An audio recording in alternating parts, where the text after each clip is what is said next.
हमारा आज का टॉपिक है एनर्जी। हमने पढ़ा था वर्क। वर्क को कौन डिफाइन करेगा? पिछला टॉपिक हमारा वर्क था जी। कोई बंदा वर्क को डिफाइन करे। फैजान आप बताएं वर्क क्या होता है?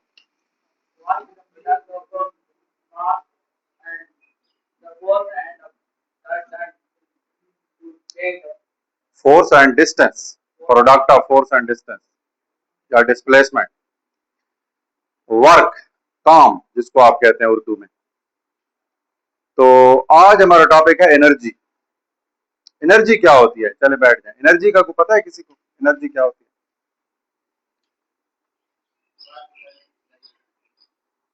वर्क करने की सलाहियत, यानी कि हम देखेंगे कि कोई चीज वर्क कर सकती है कि नहीं। अगर वो वर्क कर रही है तो इसका मतलब है उसमें एनर्जी। ऐसे ही होता है ना, आप गेम खेलते हैं वो कंप्यूटर पे, उसमें वो आदमी की एनर्जी डाउन होती जाती है और एंड पे क्या हो जाता है?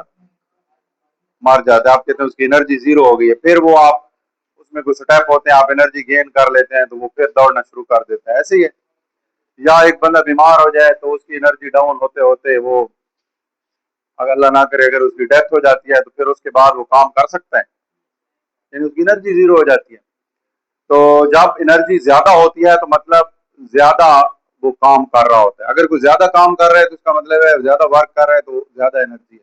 इसका मतलब है एनर्जी और वर्क तो आपस में क्लोजली रिलेटेड है। ये इतने क्लोजली रिलेटेड है कि आप यूं कह सकते हैं कि जितनी एनर्जी होगी ना किसी जिस्म में, वो उतना ही वर्क करेगा।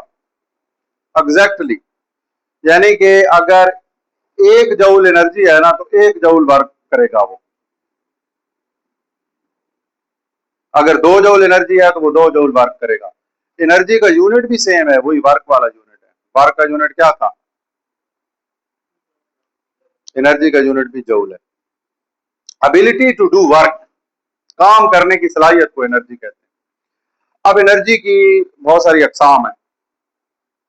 एक तो अभी हमने डिस्कस कर लिया है कि एक चीज ज्यादा हरकत कर रही है, दौड़ती हुई आ रही है, जितनी ज्यादा स्पीड में है तो हमें लगेगा कि उसमें उतनी ज्यादा एनर्जी है।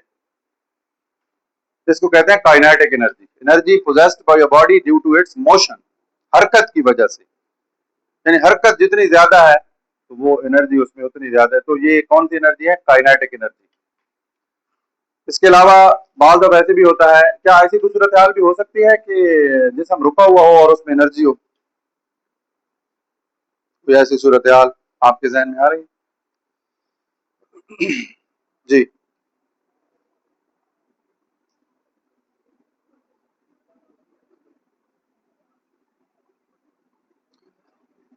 डैम के बारे में आप जानते हैं? ये डैम होता है, इसमें जो इलेक्ट्रिसिटी प्रोड्यूस की जाती है तो इसमें ये पानी से जो आप कहते हैं बिजली बना दी गई है, तो ये कैसे बनती है? कोई आइडिया है किसी को?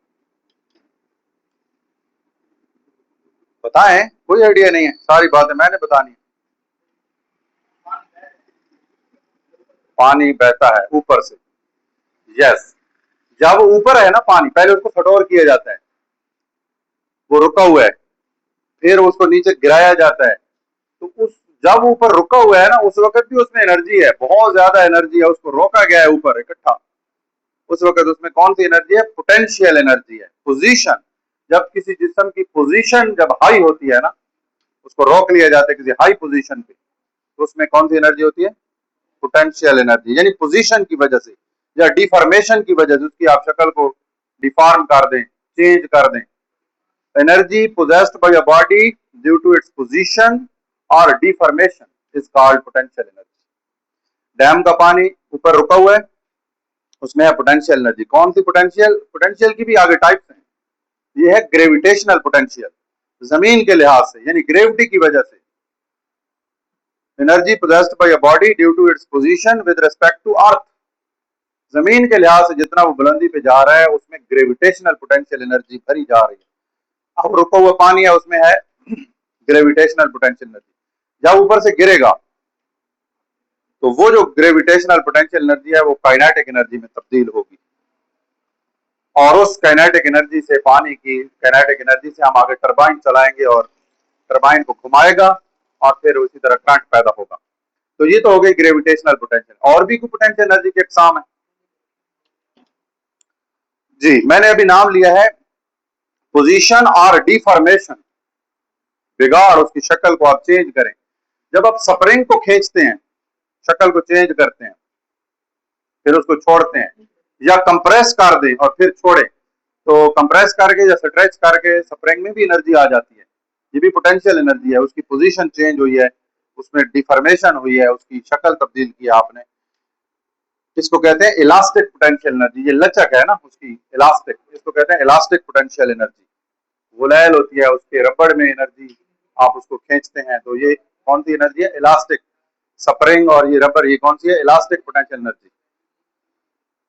और कौन सी किस्में हैं पोटेंशियल एनर्जी की? और भी टाइप्स हैं।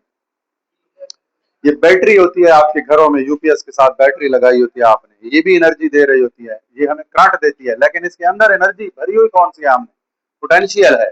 कौन सी पोटेंशियल है? इसको कहते हैं केमिकल पोटेंशियल एनर्जी। ये जो इसके अंदर केमिकल्स होते हैं ना, आयंस हैं, इलेक्ट्रॉन्स हैं, प्लस पॉजिटिव चार्जेस हैं, नेगेटिव हैं, उनकी पोजीशन होती है, वो शिफ्ट होते हैं नेगेटिव से पॉजिटिव की तरफ, पॉजिटिव से नेगेटिव की तरफ, तो उनकी पोजीशन, उनकी यानी चार्जिंग की जाती है पहले बैटरी को, पोजीशन उनकी चेंज की जाती है एक टर्मिनल से दूसरे पे, फिर वो रिवर्स जब अपनी जगह पे वापस आते हैं तो करंट देते हैं। तो ये भी पोटेंशियल है, लेकिन ये कौन सी पोटेंशियल है? केमिकल पोटेंशियल एनर्जी है। और कौन सी पोटेंशियल एनर्जी होती है? Nuclear, yes, very good. Nuclear, nucleus के अंदर भी एनर्जी होती है, उसके अंदर भी पोजीशन, यानी कि उनकी जो अंदर पार्टिकल्स है ना न्यूक्लियस के अंदर, उनकी पोजीशन की वजह से जो एनर्जी है वो पोटेंशियल एनर्जी है, और उसको कहते हैं न्यूक्लियर पोटेंशियल एनर्जी। जब न्यूक्लियस टूटता है ना, तो उसमें से एनर्जी बाहर आती है, फिर हीट की शक्ल में और रेडिएशन की शक्ल में। बहुत ज्यादा एनर्जी होती है न्यूक्लियस में। तो energy possessed by the nuclei of the atoms is called nuclear potential energy. इससे आप लोग, इससे भी बिजली बनाते हैं। हमारा ये चश्मा न्यूक्लियर पावर प्लांट है, तो वहां पे ये न्यूक्लियस को तोड़ के, वो न्यूक्लियस की जो न्यूक्लियर पोटेंशियल एनर्जी है उसको तोड़ के जो है ना, वहां से निकाली जा